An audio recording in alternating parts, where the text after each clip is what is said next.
Hello everyone, welcome to dream Sevak IAS online classes.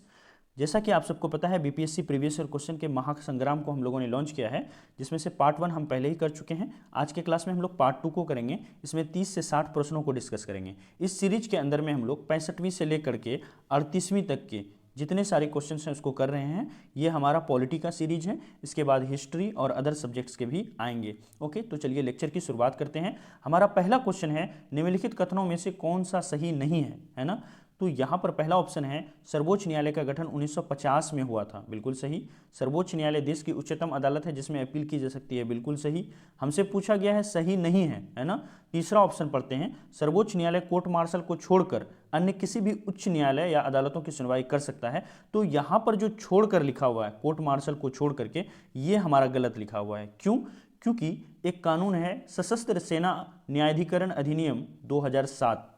इसके अंतर्गत supreme court के अंदर में भी कोर्ट मार्शल से रिलेटेड केसों के बारे में आप वहां पर पिटीशन डाल सकते हैं। तो इस तरह से हमारा आंसर क्या होगा? सी। ये ऑप्शन जो है सर्वोच्च न्यायालय के बारे में गलत लिखा हुआ है। नेक्स्ट क्वेश्चन पर आते हैं।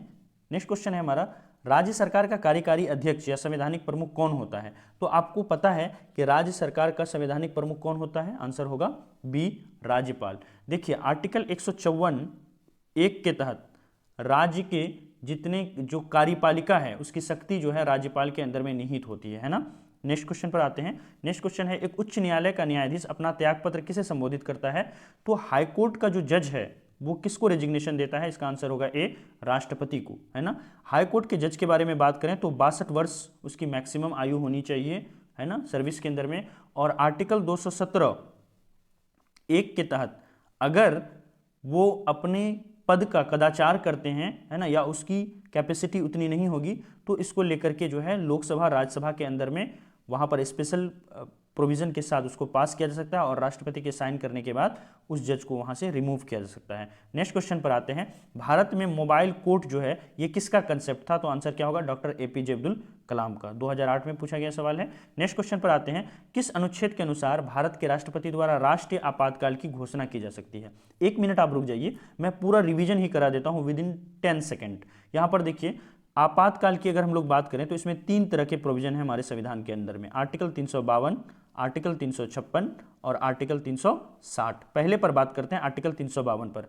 इसमें नेशनल इमरजेंसी का प्रोविजन दिया हुआ है। अगर राष्ट्र को किसी तरह का खतरा होगा तो राष्ट्रपति जो है वहां पर जो काउंसिल ऑफ मिनिस्टर है और प्राइम मिनिस्टर है उसके कहने पर ये क्या कर सकते हैं? आर्टिकल 352 का यूज करके पूरे देश के अंदर में या देश के किसी भी भाग के अंदर में वहां पर आपातकाल लगा सकते हैं। नेक्स्ट आते हैं आर्टिकल 352 के अंदर में। आर्टिकल 352 के तहत जो है ये राष्ट्रपति शासन लागू किया जाता है, जिसके अंदर में अगर गवर्नर को ये लगता है कि उस राज्य के अंदर में संविधान के अनुसार सब कुछ नहीं चल रहा है या बहुमत में सरकार नहीं है, तो वो राष्ट्रपति को अनुरोध करेगा और राष्ट्रपति आर्टिकल 352 का यूज करके उस स्टेट के अंदर में या फिर उस स्टेट के किसी भाग में, है ना, वहां पर राष्ट्रपति शासन लगा सकता है। नेक्स्ट आते हैं आर्टिकल 360। आर्टिकल 360 में फाइनेंशियल इमरजेंसी है। जब राष्ट्र के अंदर में क्या होगा? फाइनेंस का खतरा होगा, है ना, फाइनेंशियल प्रॉब्लम से राष्ट्र रहेगा, जूझेगा, तो उस समय इसका इस्तेमाल किया जाएगा। तो फिलहाल आते हैं, राष्ट्रीय आपातकाल की घोषणा जो है आर्टिकल 352 के तहत किया जा सकता है। 2011 में पूछा गया सवाल है। नेक्स्ट क्वेश्चन पर आते हैं। यहाँ पर केंद्र और राज्य की व्यवस्थापिकाओं के लिए मतदान की न्यूनतम उम्र 21 वर्ष से घटाकर 18 वर्ष। यहाँ पर पूछा गया किस संविधान संशोधन के द्वारा पहले 21 वर्ष थी उसको घटा करके 18 वर्ष अभी है ना, यूनिवर्सल एडल्ट फ्रेंचाइज वोट देने का अधिकार, ये किस संवैधानिक संशोधन के द्वारा किया गया था? तो आंसर होगा 61वां संविधान संशोधन 1989 के द्वारा। याद रखिएगा, काफी इंपॉर्टेंट है। नेक्स्ट क्वेश्चन पर आते हैं। आम चुनावों में मतदान की आयु 21 वर्ष से घटा करके 18 वर्ष, फिर से पूछ दिया ना 1996 में, तो ये कब किया गया है? 61वां संविधान संशोधन। और डेट क्या रह जाएगी? तो डेट रह जाएगी 1989, 1989 के अंदर। नेक्स्ट क्वेश्चन पर आते हैं। नेक्स्ट क्वेश्चन है हमारा, CDP यानी community development programme, NEC national extensive programme के पुनर्गठन के लिए 1957 में नेशनल डेवलपमेंट काउंसिल ने एक समिति का गठन किया था। उस समिति ने क्या किया? त्रिस्तरीय प्रणाली की अनुशंसा भी की थी, है ना, उन्होंने प्रपोज किया था। उस समिति का नाम बताना है आपको। यहां पर आंसर क्या होगा? बलवंत राय मेहता समिति।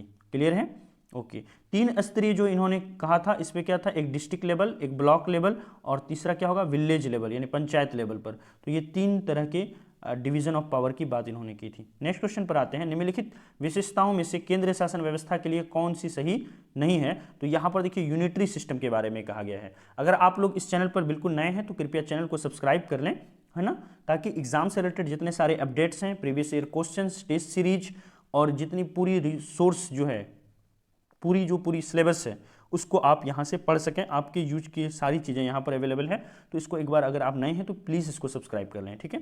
तो यहाँ पर देखिए, यहाँ पर यूनिटरी सिस्टम के बारे में कहा। इस वीडियो के अंदर में, है ना, पॉलिटी की क्लास की सेकंड क्लास में हमने पूरी क्लास के अंदर में फेडरल सिस्टम और यूनिटरी सिस्टम में क्या डिफरेंस होता है उसको बताया है।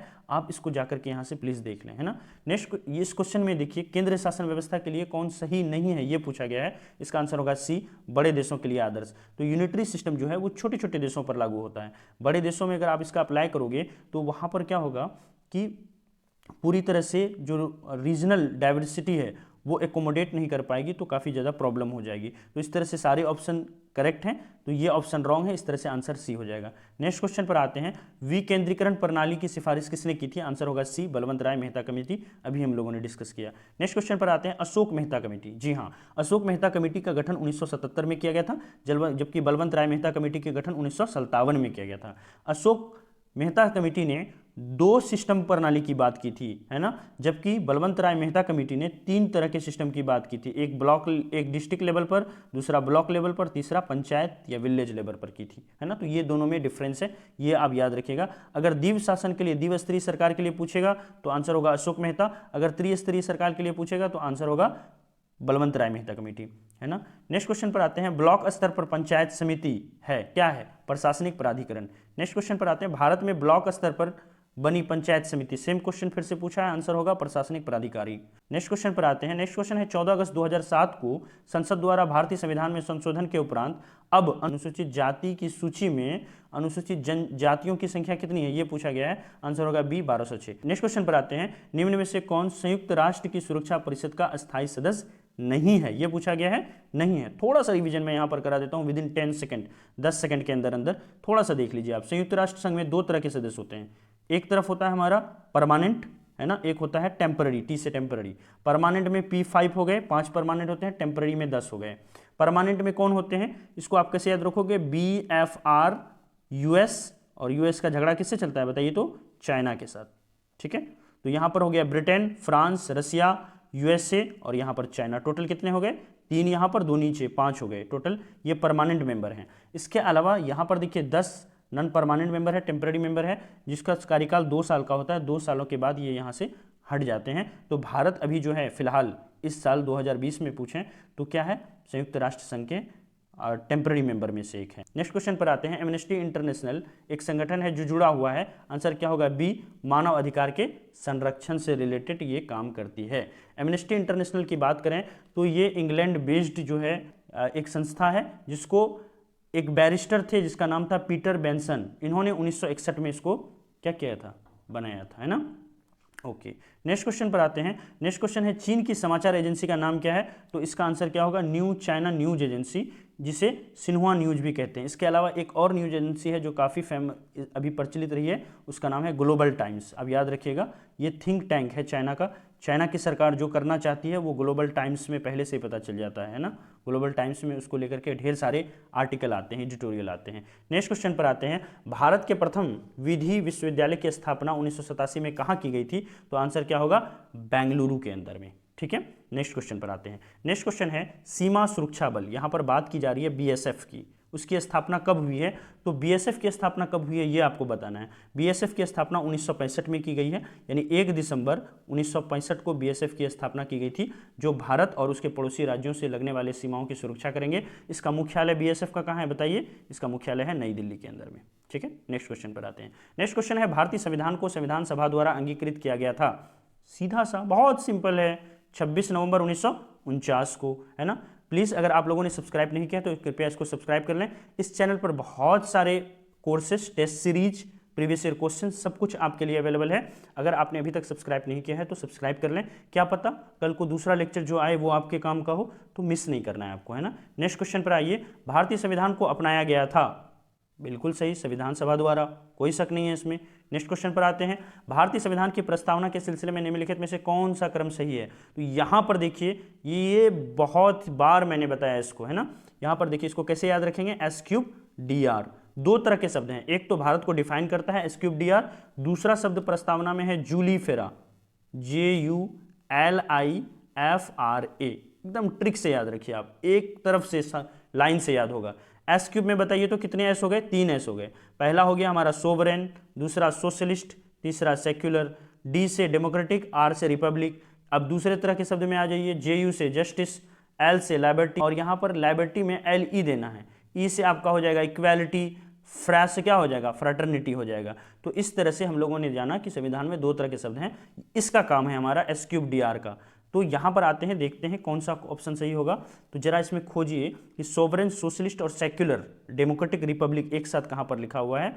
तो यहाँ पर हमें मिल रहा है ये वाला ऑप्शन में, डी नंबर में, है ना, sovereign, socialist, secular, democratic, Republic. तो आंसर होगा डी। नेक्स्ट क्वेश्चन पर आते हैं। नेक्स्ट क्वेश्चन है, भारतीय संविधान की प्रस्तावना में भारत को किस रूप में घोषित किया गया है? तो भारत को किस रूप में घोषित किया गया है? सेम क्वेश्चन फिर से पूछा जा रहा है, आंसर होगा सी। भारत को एक सार्वभौमिक, समाजवादी, धर्मनिरपेक्ष, प्रजातांत्रिक गणतंत्र के रूप में घोषित किया गया है। नेक्स्ट क्वेश्चन पर आते हैं, भारत में लौकिक सार्वभौमिकता है क्योंकि संविधान की प्रस्तावना प्रारंभ होती है, बहुत बार हम लोग पढ़े हैं ना, हजारों बार, हम भारत के लोग, भारत को एक संपूर्ण। तो आंसर क्या होगा? डी। नेक्स्ट क्वेश्चन पर आते हैं, भारत में प्रजातंत्र इस तथ्य पर आधारित है कि, आप पहले मुझे बता दीजिए कि प्रजातंत्र किस तथ्य पर आधारित होता है, क्या कंसेप्ट है डेमोक्रेसी का? डेमोक्रेसी का ये कंसेप्ट है कि जो लोग पार्लियामेंट के अंदर में जाएंगे, है ना, जो हमारे लीडर होंगे वो लोगों के द्वारा चुने होंगे, है ना। तो यहाँ पर देखिए ऑप्शन सी, जनता को सरकारों को चुनने का तथा बदलने का अधिकार प्राप्त होगा, है ना, प्राप्त है, ये आंसर होगा। नेक्स्ट क्वेश्चन पर चलते हैं, भारतीय संविधान की प्रकृति क्या है ना। इससे पहले भी मैंने क्या किया है, सोवरेनिटी वाला पूरा चैप्टर यहाँ से पढ़ाया है ना, फेडरलिज्म के लिए, फेडरल सिस्टम और यूनिटरी सिस्टम में इस वीडियो के अंदर में पूरे डिटेल से बताया है, आप यहाँ पर भी जाके देख सकते हैं।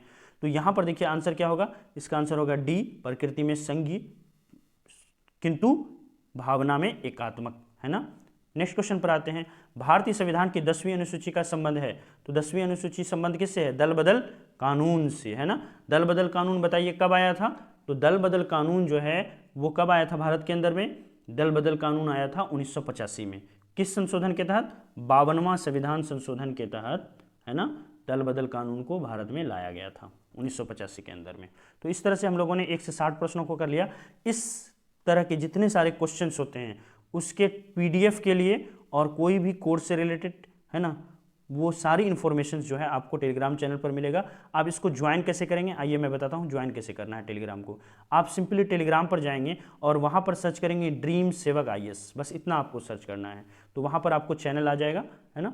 तो उसको आप क्या करोगे, चैनल लोगो भी होगा, उसको आप वहाँ पर जा करके ज्वाइन कर लोगे, है ना। बहुत ज़्यादा मेंबर अभी नहीं है, अप्रॉक्स 41-42 के आसपास होगा। आप उसको ज्वाइन कर लें, फिर वो आगे बढ़ता रहेगा, जैसे जैसे आप आएंगे ग्रुप बढ़ता चले जाएगा, है ना।